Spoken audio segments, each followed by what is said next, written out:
Hey guys, welcome back to another episode of CJ's Coins and Crafts. This is our next episode in our US Commemorative series. This one is covering the 1936 Rhode Island Tercentenary half dollar.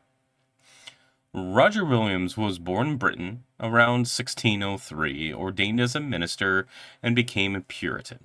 He moved to the Massachusetts Bay Colony, where he became the minister of the church in Salem, Massachusetts.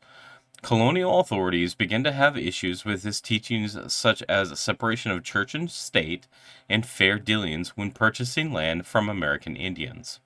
He was banished from the colony in 1635, and attempts to send him back to Europe were made. He escaped on foot and found refuge with a leader of the Narragansett people. Williams bought a parcel of land from them in 1636 and established Providence plantations. The plantations eventually merged with settlements on Rhode Island to form the colony of Rhode Island and Providence plantations, which became the state of Rhode Island. In 1931, a committee was established to mark the tercentenary of Williams' founding of Providence. A bill had passed the House of Representatives on April 3rd, 1935, for a Hudson sesquicentennial half dollar. When that bill was considered in the Senate on April 15th, a Senator Jesse Metcalf moved to amend it to provide for a Providence tercentenary half dollar to be issued as well. There was no objection or debate, and the bill passed the Senate. And it was returned to the House and agreed upon and acted by signature of President Franklin Roosevelt on May 2nd. John Howard Benson was one of the artists who designed the coin and wrote a letter to Lee Lowry of the Commission of Fine Arts on December 12, 1935, regarding the design process. Benson related that Royal B. Farnham of the Rhode Island School of Design had assigned the coin design to him and Arthur Graham Carey because they had cut dies for small metals. The Tercentenary Commission's coin committee had proposed stars from an early version of Providence's seal for one side of the coin, with the anchor from Rhode Island's seal and the motto Hope on the other. Benson told Lowry that the committee had changed its mind, wanting to picture Roger Williams on the obverse being greeted by the Narragansetts, and opened the design to a public competition. Benson and Carey persevered, made the changes, and also entered the competition, and were later selected. The Providence artist wrote to receive the opinion of the Fine Arts Commission, which Lowry forwarded the letter to Commission Chairman Charles Moore on the same day, noting, "I don't know just what his troubles are.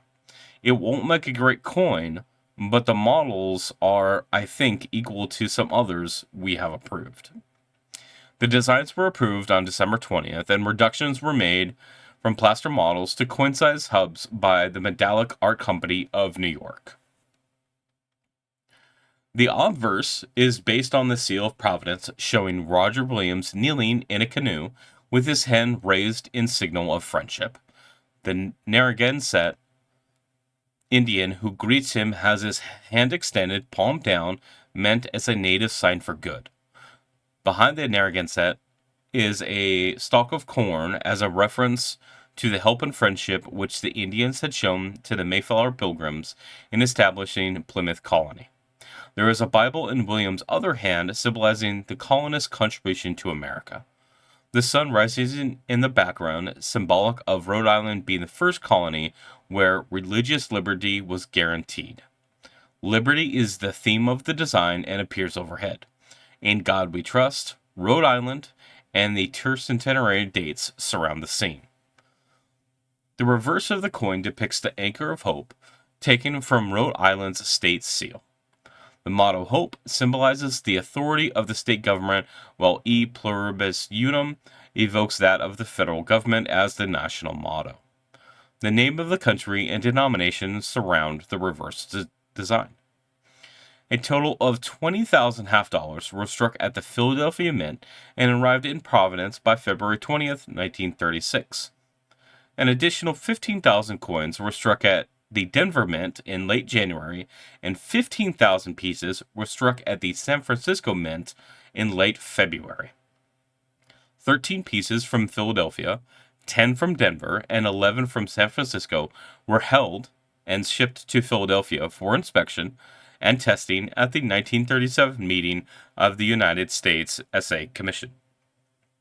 On March 5th, the new coins went on sale, being allegedly sold out in hours, and the entire issue being sold out within 6 hours. This issue was wrapped in controversy, including phony news releases and dealers procuring large amounts at low prices, only to be reselling them for high profits. I want to thank you guys for taking the time to watch these videos. If you guys like these videos, hit the like button. And also, if you are not subscribed, please hit the subscribe and hit the bell to be notified when I upload new videos. Again, thanks for watching, and we'll see you on the next one.